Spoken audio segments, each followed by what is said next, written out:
tips para makaipon. Gusto mo bang makaipon? Meron ka bang gustong bilhin, planong bakasyon, or planong negosyo? Siyempre, kailangan mo ng pera para ma-execute yan. Short-term savings ang tawag dyan. Pero bago natin pag-usapan yan, ako nga pala si Ichel, isang entrepreneur at empleyado. Konting story time lang, way back nung bago pa lang ako nag-work as IT.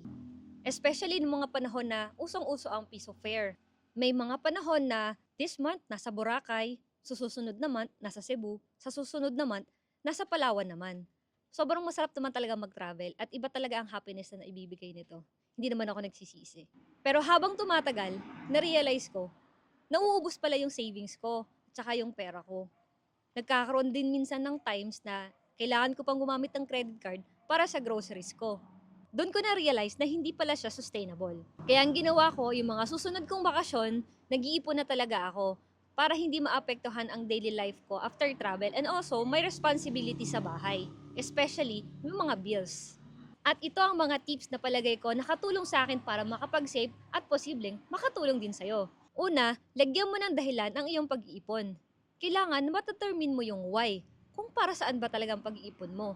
Kasi kung hindi mo talaga yan nasiset, hindi ka talaga sisipagin mag-ipon. Sunod, alamin kung magkano ang halaga ng kailangan mong ipunin. Minsan kasi kapag ipon tayo ng ipon, tapos may dumating gastusin na hindi naman natin inaasahan at alam natin na may pera tayo, malaki ang tendency na magagastos mo ang pera mo. Sunod, put a timeline sa iyong ipon, kung mga 1 taon o hanggang 2 taon. Kapag nasiset mo kasi ang timeline, maiiwasan mo kasi or mapaplano mo yung gusto mong mga bilhin at maiiwasan mo yung umutang kung sakaling meron kang kailangang gastusin. Sunod, isulat sa papel para magkaroon ka talaga ng computation at talagang matatatak talaga sa isip mo kung ano yung goal mo.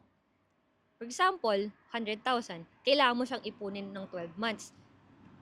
Kapag na-compute mo na yung kailangan mong itabi for 12 months, maisa-set aside mo talaga at mapaplano mo rin yung mga kailangan mong bilhin na hindi maapektuhan ng iyong savings. Importante din kasi na kahit nag-iipon ka, hindi mo napapabayaan ang iba mong gastusin. At panghuli, i-adjust kung ano yung amount na comfortable ka para itabi buwan-buwan. Kapag kasi nagiging komportable tayo sa pag-iipon, mas mataas ang tendency na maging habit natin kasi nga, hindi naman naapektuhan ng iba nating gastusin. Sinashare ko to kasi naniniwala ako na napaka-importante kung matuto tayo mag-save, especially kung matuturo din natin to sa ating mga kabataan.